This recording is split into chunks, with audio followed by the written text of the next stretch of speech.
Hello everybody and welcome back to the Strawberry Fields. The apartment's already buzzing with energy as the kids are rushed through their morning routines.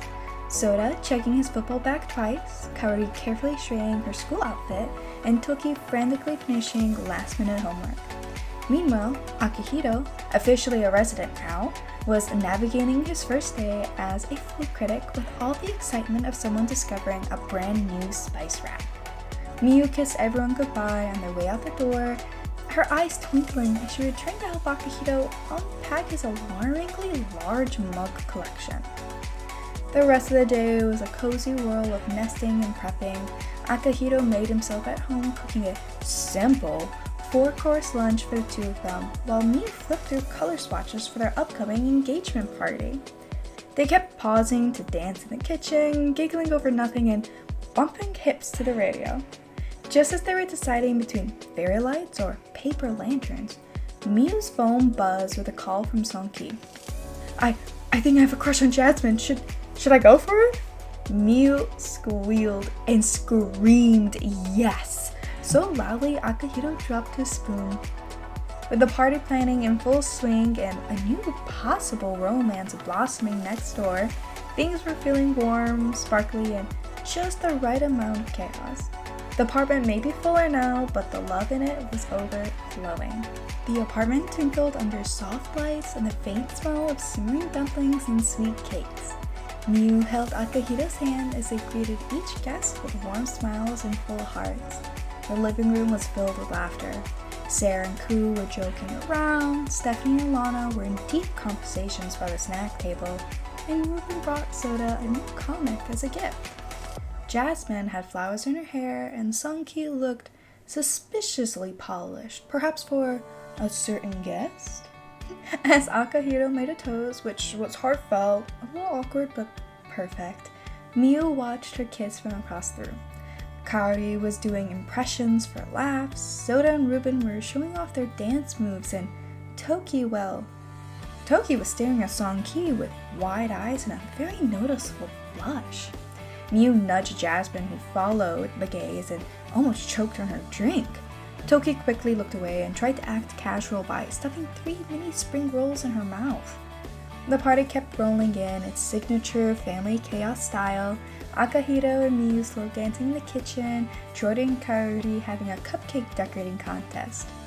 Tokie lingered around Tokie, laughing a little too hard at his jokes and constantly fixing her hair.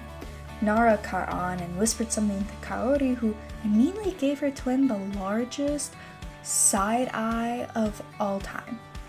As the night wound down, the guests trickled out, the apartment was littered with confetti, half-eaten cake slices, and the warmth of people who truly cared. Miyu and Akahito, now officially one step closer to forever, laid down in bed, cuddled under the blanket, filled with love and laughter.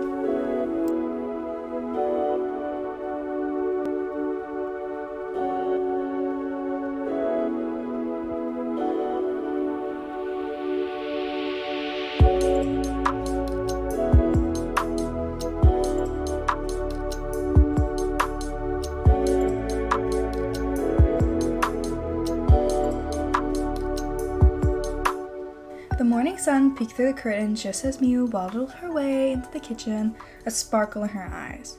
A secret she couldn't keep much longer. She called everyone to the living room with a mischievous grin, made the announcement she was pregnant.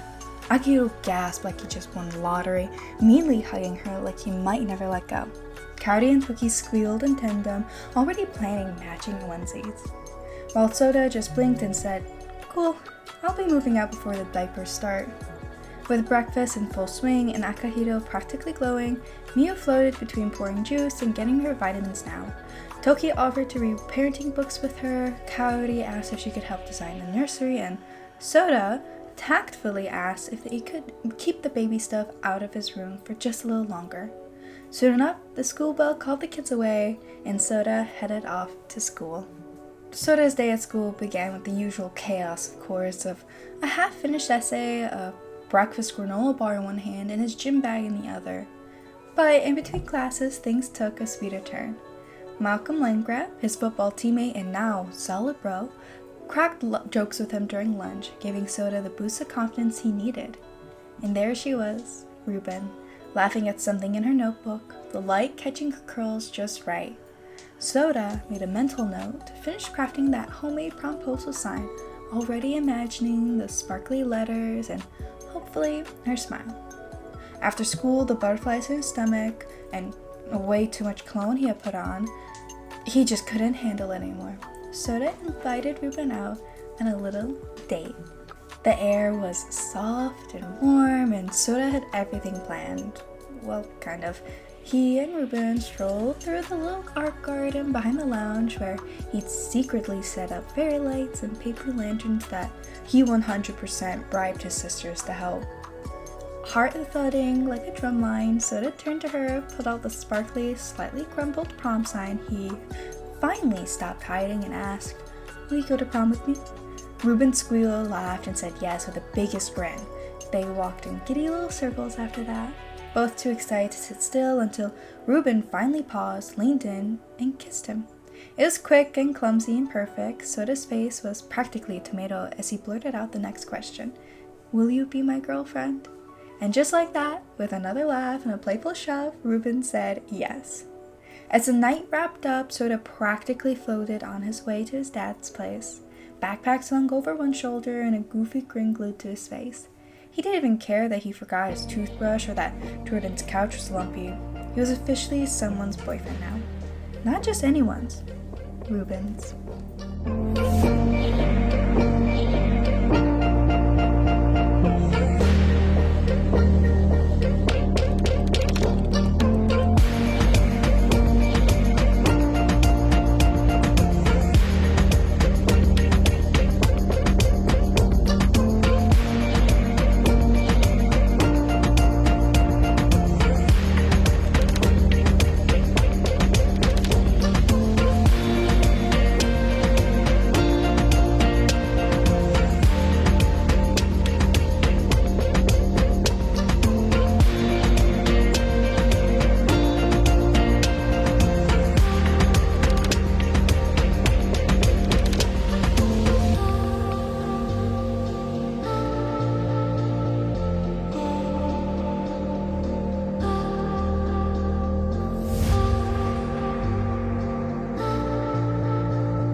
Alright, everybody, I hope you enjoyed that episode, and remember to stay safe, stay cozy, and stay tuned for the next one.